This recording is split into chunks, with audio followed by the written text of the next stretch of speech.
Reflexão do dia. Quero trazer uma palavra poderosa para o seu coração.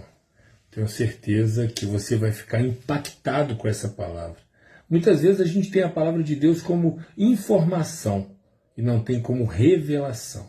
Ter como informação, ela para no intelecto, mas ela não produz vida, não produz mudança, não produz transformação. Ter ela como revelação, ela impulsiona, ela traz vida, ela traz mudança, ela nos dá força no momento de dor, no momento de luta, ela nos direciona, ela nos sinaliza, ela nos repreende. Então a gente precisa ter a palavra de Deus como revelação. E eu quero trazer dois textos aqui para a nossa meditação. Eu quero falar um pouquinho sobre somos filhos de Deus, temos o que temer. A verdade é que se você entregou sua vida para Jesus, se a sua vida está em Cristo, querido, você não tem o que temer. O nosso Deus, ele tem todo o poder, ele é onipotente. Tem dois textos que eu gosto muito, que é o Salmo 46, verso 6. As nações se embraveceram, os reinos se moveram. Ele levantou a sua voz e a terra se derreteu. Isaías 43, verso 13. Antes que houvesse o dia, eu sou, e não há ninguém que possa livrar ninguém das minhas mãos, porque operando eu, diz o Senhor, quem impedirá? Esse texto mostra a onipotência de Deus. Mas a gente só vai vivenciar isso na nossa vida prática se nós tivermos a palavra de Deus como revelação. A gente entender que essas são verdades divinas, verdades eternas, verdades do Senhor.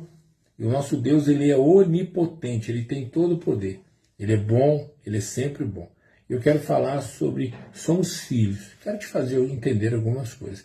Vou ler dois textos. Primeiro está lá em Êxodo capítulo 3, verso 5. Prosseguiu Deus, não te chegues para cá, tire os sapatos dos pés, porque o lugar em que tu estás é terra santa. Vamos ler agora Lucas capítulo 15, verso 22. Mas o pai disse aos seus servos, trazei depressa a melhor roupa, e põe-lhe o anel no dedo, a sandália nos pés. Esses dois textos é interessante porque um fala sobre Moisés. Moisés, a Bíblia diz em Atos 7, verso 22, que ele foi criado em toda a ciência dos egípcios, foi criado para ser um príncipe egípcio. Ele 40 anos vive no Egito, 40 anos no deserto, depois 40 anos direcionando o povo de Deus. Nesse episódio aqui, ele está no deserto apacentando os animais do seu sogro Jetro. E de repente ele vê uma sarça, que ela pega fogo, mas ela não se consome.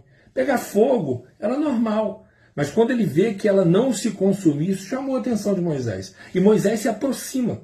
Quando Moisés se aproxima, ele ouve uma voz. Tire as sandálias, porque a terra que você pisa é uma terra santa. Uma terra santa. É interessante que a gente vê ali uma teofania, né? Que significa escondido em. Deus manifesta ali naquela sarça, fala com Moisés e manda ele tirar as sandálias. E aí a gente vai para o Evangelho de Jesus, segundo escreveu Lucas, capítulo 15, no verso 22, é a parábola do filho pródigo, que eu gosto de falar, que é a parábola do pai amoroso e os dois filhos perdidos. E a parábola do filho pródigo, do filho que sai, perde tudo, gasta de uma forma dissoluta, e quando ele cai em si, vendo que na casa do pai não faltava nada, tinha abastança, tinha fartura, ele volta. Quando ele volta, o pai o recebe com vestes, com anel, e manda colocar nele uma sandália.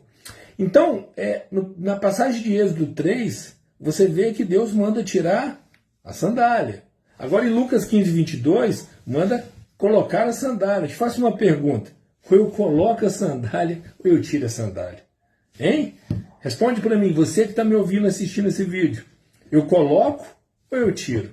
Eu vou te explicar. São questões culturais. Isso é questão cultural.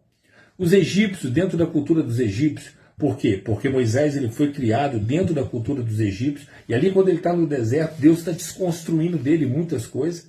Ele ouviu falar de Deus, ouviu falar do Senhor, mas nunca tinha tido uma experiência com Deus. Quando ele se aproxima de Deus, Deus manda ele tirar a sandália. Porque dentro da cultura dos egípcios, quando você se aproximava de alguém mais poderoso, você tinha que tirar a sandália, que era uma atitude de submissão. E ali Deus estava falando com ele, tira a sandália que você está diante de alguém que é muito mais poderoso que você. Tira a sandália que você está diante de algo que é poderoso de você, muito mais poderoso que você. Quando você vai para Lucas 15, 22, a cultura dos judeus é diferente. E a questão cultural também. Os judeus só andavam descalço quem era escravo. Quando o filho ele volta, o pai manda colocar sandália. Por quê? Porque o filho usava sandália. Deus estava dizendo para ele, você não vai mais andar na lama. Você não vai ficar mais descalço, você não é escravo, você é filho. Aproxima, você é filho, vai lá, coloca a sandália. É sobre isso que eu quero falar um pouquinho, sobre ser filho. Nós entendemos quem que nós somos em Cristo Jesus. A Bíblia diz em Mateus capítulo 7, verso 11, Jesus vai declarar, se vós sendo mal, sabeis dar boas dádivas ao vosso filho, quanto mais o vosso Pai Celestial não dará melhor aos que pedirem. Então a gente precisa destacar alguns pontos aqui. Primeiro, somos filhos. Se nós somos filhos, nós temos algumas responsabilidades. Uma responsabilidade de viver uma vida reta, uma vida santa, uma vida pura diante do Senhor. Segundo, nós temos autoridade. Nós temos autoridade, querido. Deus nos deu autoridade e a gente precisa exercer essa autoridade no nome de Jesus. De repente você está passando por problemas, dificuldades e adversidades. Você precisa entender que a sua oração ela tem poder. Para de terceirizar a fé. Terceiro, nós temos livre acesso. O véu do templo se rasgou. Mateus 27, verso 51. O véu do templo se rasgou de alto a baixo, querido. Hoje nós temos acesso. Hebreus capítulo 10, verso 19. Pelo vivo e novo caminho. Hoje nós temos acesso ao Pai. A gente não precisa que ninguém interceda por nós. Nós temos acesso ao nosso Pai. Então nós precisamos entender essas verdades que podem mudar a nossa vida, querido. Que nós somos filhos.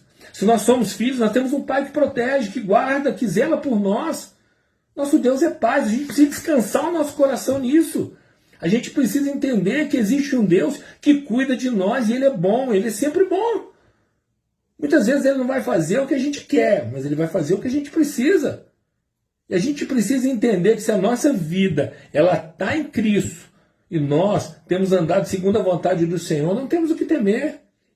Terceiro, nós temos autoridade, querido. Em nome de Jesus, Ele derramou sobre nós uma autoridade para expulsar demônios, uma autoridade para ministrar cura, uma autoridade para fazer a vontade dEle, ganhando alma, sendo testemunha.